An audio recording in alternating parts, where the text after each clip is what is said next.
Well, updates coming in from the Middle East, where the UK Maritime Trade Operations have also reported a security incident about 70 nautical miles off Saudi Arabia. And according to the UKMTO, the master of tanker reported that the vessel was struck by an unknown projectile, triggering fire on board.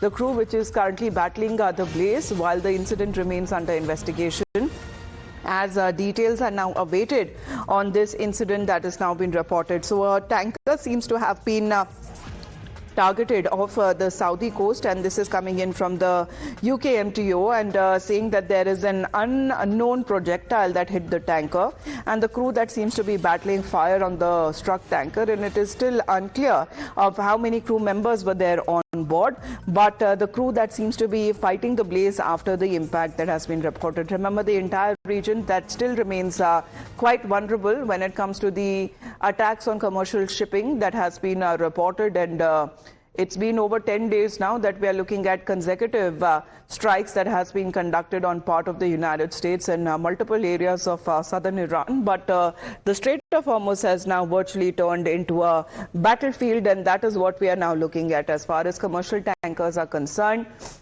They are now coming under constant attack and frequent attack, and that seems to be another tanker, unknown projectile, and this is coming 70 nautical miles off Al-Shuqayq, and this is in Saudi Arabia. And according to the UKMTO, the master of the tanker reported that the vessel was struck by an unknown projectile, triggering a fire on board, and the crew is currently battling the blaze, while the incident that still remains under investigation.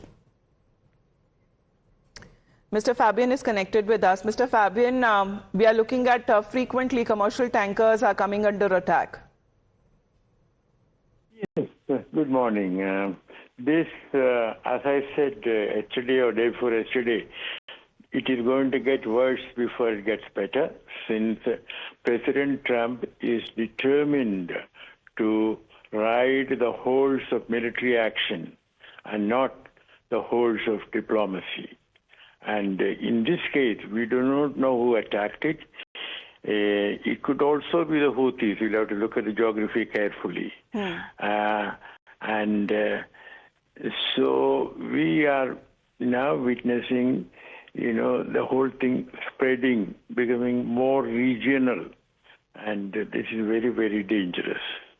Absolutely, sir. It's dangerous that we are now looking as far as this escalation is concerned. And for the 11th consecutive night, U.S. military strikes has continued on multiple regions of southern Iran. In the meantime, we head into a very short break. You're watching Times Now.